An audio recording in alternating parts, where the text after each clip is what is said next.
और घर घर गीता का नारा लगाना है। अब गीता का ज्ञान पढ़ो, मोबाइल आ गए हैं, मोबाइल में इंटरनेट है, गीता को डाउनलोड करो और अपने जीवन में ये अपना आचरण बना लो कि जब तक मैं 5 श्लोक अच्छी तरह पढ़ के समझ ना जाऊं मैं और कोई काम नहीं करूंगा, केवल 5 श्लोक। उसके बाद तुम्हारे जीवन में वो परिवर्तन आएगा कि दुनिया तुम्हारे पैरों में झुकेगी। आज विदेशों से लोग आ रहे हैं ढोलकियां बजाते बजाते हरे कृष्णा हरे राम, देख के कितना अच्छा लगता है। क्या तुम्हें लगता है कि केवल कृष्ण जी की फोटो दिखा के उनको किसी ने ईसाई से हिंदू बना लिया?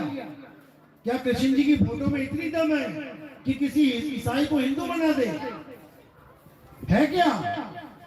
नहीं है। किसमें दम है? गीता के ज्ञान में दम है। जब गीता का ज्ञान कोई अंग्रेज सुनता है, जब यहूदी सुनता है, रूस की ये हालत है कि वहां का राष्ट्रपति परेशान हो चुका है कि यार ये सारे हिंदू बनी जा रहे हैं, एस्कॉन मंदिर बने जा रहे हैं बड़े बड़े कृष्ण जी के। उनको टेंशन हो गई है कि क्या होगा। केवल गीता के ज्ञान के दम पे, और तुम्हें गीता का ज्ञान नहीं पता तो डूब मर जाना चाहिए। जिस देश में कृष्ण जी आए और उन्होंने गीता समझाई, उस देश के लोग ही गीता को नहीं समझते, डूब के मर जाना चाहिए।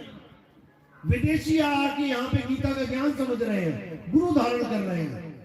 इसलिए हमारा एक ही ग्रंथ अगर हमने समझ लिया, मैं नहीं कहता शिव महापुराण पढ़ो, विष्णु महापुराण पढ़ो, इतना समय किसी के पास नहीं है, लेकिन मेरे कहने पे मात्र गीता के भी केवल 4 अध्याय अगर आप पढ़ लो, इस दुनिया में ऐसा कोई नहीं जो आपको बेवकूफ बना जाए। पहला अध्याय कौन सा पढ़ना है? अध्याय 2। दूसरा अध्याय पढ़ना है अध्याय 3।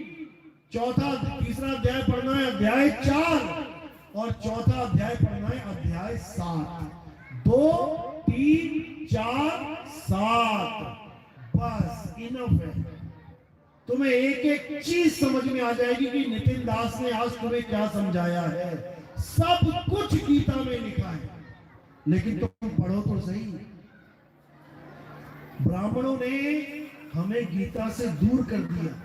उनको पता है कि अगर किसी ने गीता पढ़ ली तो वो या तो आर्य समाजी बन जाएगा, वेदों को जानने वाला, या फिर वो मंदिरों का विरोधी हो जाएगा। गीता में मंदिरों का खंडन है। गीता में बोला है जो मूर्ख है, अल्पज्ञानी है, अज्ञानी है, वो लोग देवताओं की पूजा करते हैं। अध्याय 7 पढ़ो। 20 21 22 23 24 25 ये बस 6 श्लोक पढ़ लो। उसमें घोर खंडन है कि किसी देवी देवता की पूजा नहीं करनी है।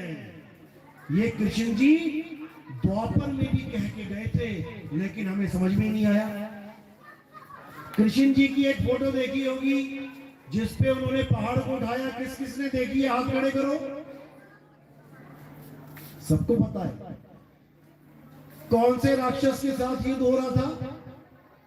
नाम पता है उसका? वैसे ही उठा लिया, चल आज देखते हैं यार मैं कितना उठा सकता हूं, चल उठा लिया पहाड़। ऐसे तो नहीं उठाया, कोई कारण था। कौन से राक्षस के साथ युद्ध हो रहा था? पता है किसी को? हाथ खड़ा करो। किसके साथ हुआ था? किसी राक्षस के साथ नहीं हुआ था, देवताओं के राजा के साथ, इंद्र के साथ हुआ था। क्यों हुआ था?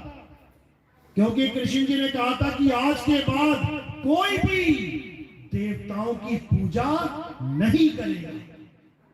और जैसे ही सारे गोकुल वालों ने ये बात मानी, सारे यज्ञ उठा दिए, सारी पूजाएं मूर्तियां उड़ा दी, तब इंद्र ने क्या कहा? अच्छा जी हमारे साथ पंगा। अब क्या किया उन्होंने? घनघोर बारिश करी और गोकुल वासियों को मारने की साजिश करी। तब कृष्ण जी ने कहा अच्छा तू ऐसे नहीं मानेगा। तब उन्होंने क्या किया? पूरा पहाड़ उठा लिया और सारे गोकुलवासी उस पहाड़ के नीचे आ गए। वहां पर इंद्र की हार हुई और उसके बाद वहां पर किसी ने भी देवी देवताओं की पूजा नहीं करी। उसके बाद किसकी पूजा कर दी? उन्होंने कहा अगर पूजना है तो पत्थर पूज लो। गोवर्धन पूजा करवा ली, उस पहाड़ की पूजा करवा दी जहां पर आज भी परिक्रमा करते हैं। किस किसने की है? मथुरा जाके किसी ने परिक्रमा की है गोवर्धन की? नहीं करी तो करवा देगा कोई ना कोई गुरु, चिंता मत करो।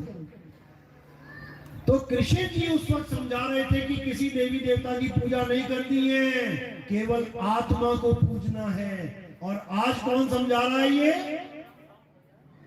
तुम्हें कौन समझा रहा है? नितिन दास समझा रहा है कि किसी देवी देवता की पूजा नहीं करनी है, अपनी आत्मा को जानो। उस वक्त कृष्ण जी की बात तुमने ना मानी, इसीलिए तुम आज यहाँ आके फिर कलयुग में पैदा हो गए, जन्म मरण से मुक्ति नहीं हो पाई। अगर आज नितिन दास की बात नहीं मानोगे तो फिर कहीं ना कहीं आके किसी माँ के गर्भ में उल्टे लटक जाओगे और उसके बाद फिर यहीं पे जन्म मरण में धक्के खाते रहोगे। इसलिए अच्छी तरह समझ लो, हमारा YouTube चैनल है कहत कबीर सुनो भाई साधो नितिन दास। हमारे सत्संग YouTube पे आते हैं, या फिर आप लिखोगे नितिन दास के सत्संग, आपके सामने सारे सत्संग आ जाएंगे। आप सुनते जाओ सुनते जाओ सुनते जाओ और ऐसे परम विवेकी हो जाओगे, फिर आपको इस दुनिया में कोई बेवकूफ नहीं बना पाएगा, स्पेशली भगवान के नाम पे। तो आज का सत्संग काफी है, पहली डोज इतनी बहुत है, लेकिन अगर आप इसको कंटिन्यू करना चाहते हैं तो आप हमारे सत्संग सुने। और अगर आपको सीरियल वाइज सत्संग सुनने हैं जिसके द्वारा आपको बहुत ज्यादा ज्ञान मिलेगा, तो मेरा नंबर है, आप नंबर नोट कर सकते हैं। आपने केवल व्हाट्सएप करना है, फोन किसी ने नहीं करना। व्हाट्सएप पे केवल मैसेज भेजना है कि गुरुजी मुझे अपने सत्संग लड़ी वाइज भेज दो, सीरियल वाइज भेज दो। आपने केवल इतना मैसेज करना है और आपको सीरियल वाइज नंबर सत्संग भेज दिए जाएंगे। आपने 1 2 3 4 5 नंबर लिखे होंगे, आपने उसमें उसी सीरियल वाइज नंबर से सुनना है। मेरा नंबर है 9256111007 9256111007। इस नंबर पे आपने मैसेज करना है केवल।